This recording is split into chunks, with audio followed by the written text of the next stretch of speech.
नमस्कार दोस्तों, इस वीडियो में हम ये देखेंगे कि सीआरपी टर्बीलेटेक्स को परफॉर्म करने का सही प्रोसीजर क्या है।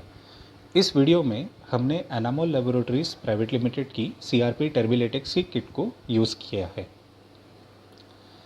सबसे पहले हम किट कंपोनेंट्स को ध्यान से स्टडी करते हैं।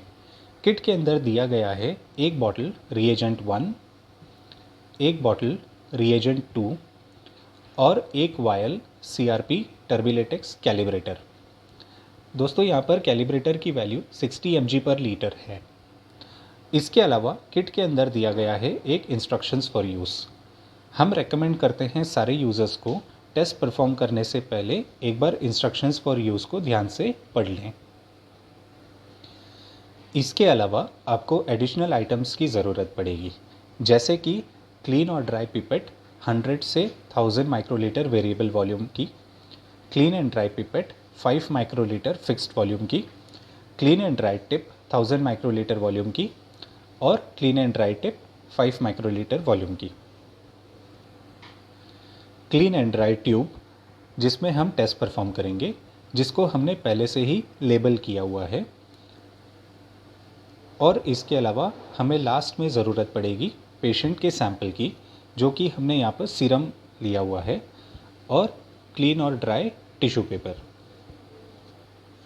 दोस्तों यहाँ पर टेस्ट प्रोसीजर को समझने से पहले हम पहले समझते हैं रिएजेंट प्रिपरेशन के प्रोसीजर को, कि हमें वर्किंग सॉल्यूशन को किस तरीके से प्रिपेयर करना है। वर्किंग सॉल्यूशन को प्रिपेयर करने के लिए आपको मिक्स करना है R1 और R2 को 4:1 के रेशियो में। दोस्तों प्रोसीजर की जानकारी भी इंस्ट्रक्शंस फॉर यूज़ में दी गई है। प्रोसीजर रन करने के लिए हमें 2 ट्यूब्स लेनी होगी। एक ट्यूब में हम कैलिब्रेटर रन करेंगे और एक ट्यूब में हम पेशेंट के सैंपल को रन करेंगे। कैलिब्रेटर वाली ट्यूब में हम सबसे पहले लेंगे 1000 माइक्रोलीटर वर्किंग सॉल्यूशन और उसके अंदर हम ऐड करेंगे 5 माइक्रोलीटर कैलिब्रेटर, जो कि हमारे किट के अंदर दिया गया है। उसके बाद हम इसको अच्छे से मिक्स करेंगे और इस रिएक्शन मिक्सचर को हम इंस्ट्रूमेंट के अंदर एस्पिरेट कर देंगे।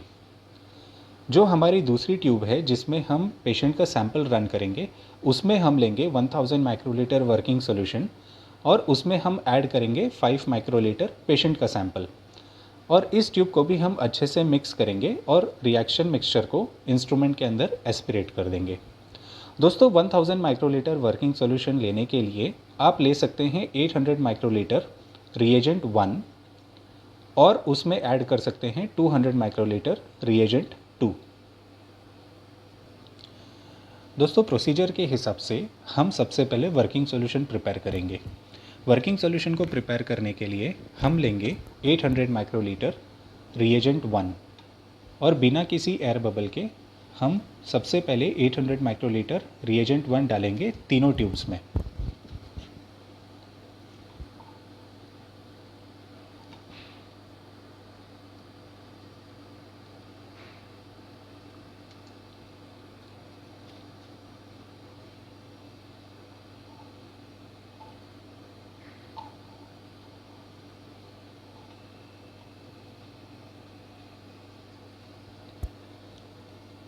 अब जैसे ही हमने यहाँ पर 800 माइक्रोलीटर रिएजेंट 1 तीनों ट्यूब में डाल दिया, उसके बाद हम अगले स्टेप में 200 माइक्रोलीटर रिएजेंट 2 ऐड करेंगे।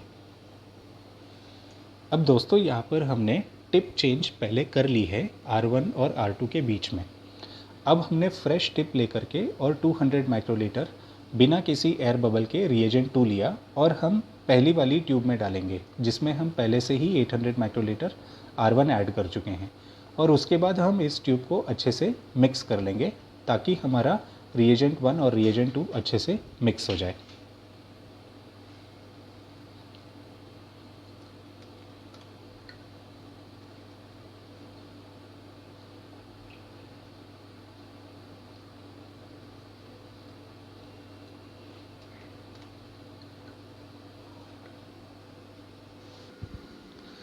दोस्तों प्रोसीजर रन करने से पहले आप सीआरपी टर्बीलेटेक्स का प्रोग्राम जो आपने अपने इंस्ट्रूमेंट पे सेव किया है उसको ओपन कर लीजिए। प्रोग्राम को सीआरपी वाले प्रोग्राम को सेट करने के लिए हमने एक सेपरेट वीडियो बनाई है, जिसमें हम टेस्ट पैरामीटर्स जो हमारे इंस्ट्रक्शंस फॉर यूज़ में दिए गए हैं उसको यूज़ करते हुए किस तरीके से हमारे इंस्ट्रूमेंट को प्रोग्राम कर सकते हैं।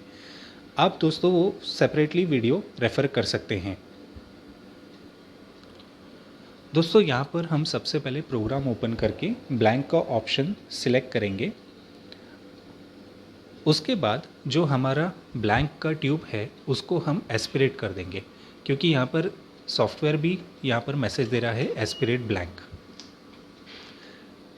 इसके बाद आप जैसे कि देख सकते हैं हमारा प्रोसीजर सॉफ्टवेयर का चालू हो चुका है। डिले टाइम 10 सेकंड हमने सॉफ्टवेयर में दिया था, वो डिले टाइम चालू हो चुका है और डिले टाइम ख़त्म होने के बाद में 120 सेकंड्स का जो रीड टाइम है वो भी हमारा इनिशिएट हो चुका है।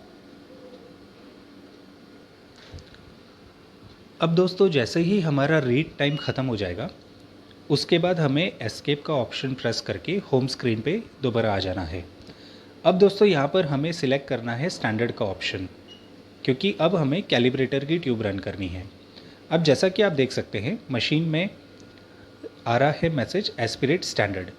तो सबसे पहले हम यहाँ पर 5 माइक्रोलीटर लेंगे कैलिब्रेटर का, जो कि हमारे किट के अंदर दिया गया है, और उसके बाद हम वॉश करेंगे इसको टिश्यू पेपर से जो टिप के बाहर का हिस्सा है, और उसके बाद हम ये ऐड करेंगे हमारे ट्यूब में जिसमें हमने वर्किंग सॉल्यूशन पहले से बना के रखा हुआ है।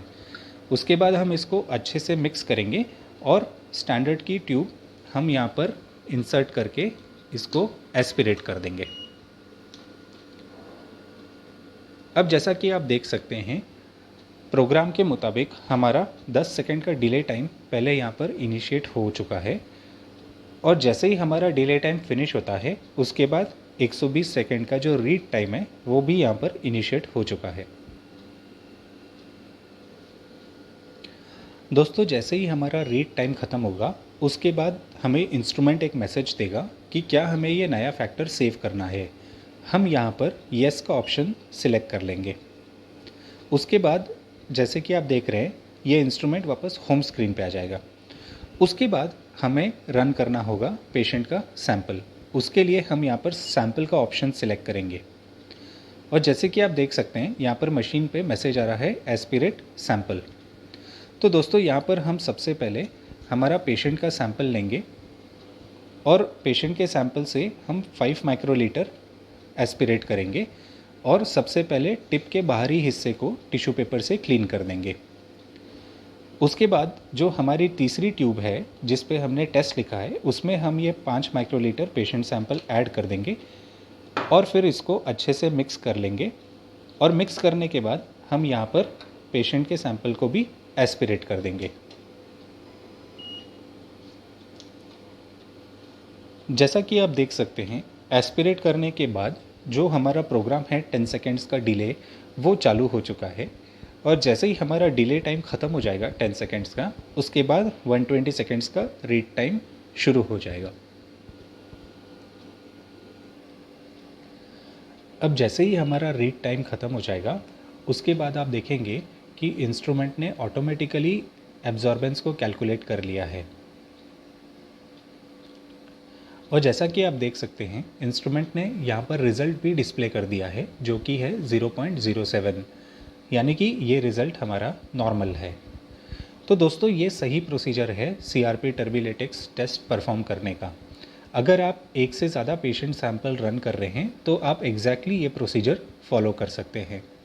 दोस्तों हम उम्मीद करते हैं कि वीडियो आपके लिए काम के लिए रही होगी। इसी तरह के और वीडियोस देखने के लिए कृपया करके हमारे चैनल को सब्सक्राइब कीजिए और इस वीडियो को ज़्यादा से ज़्यादा शेयर कीजिए। Thank you very much friends.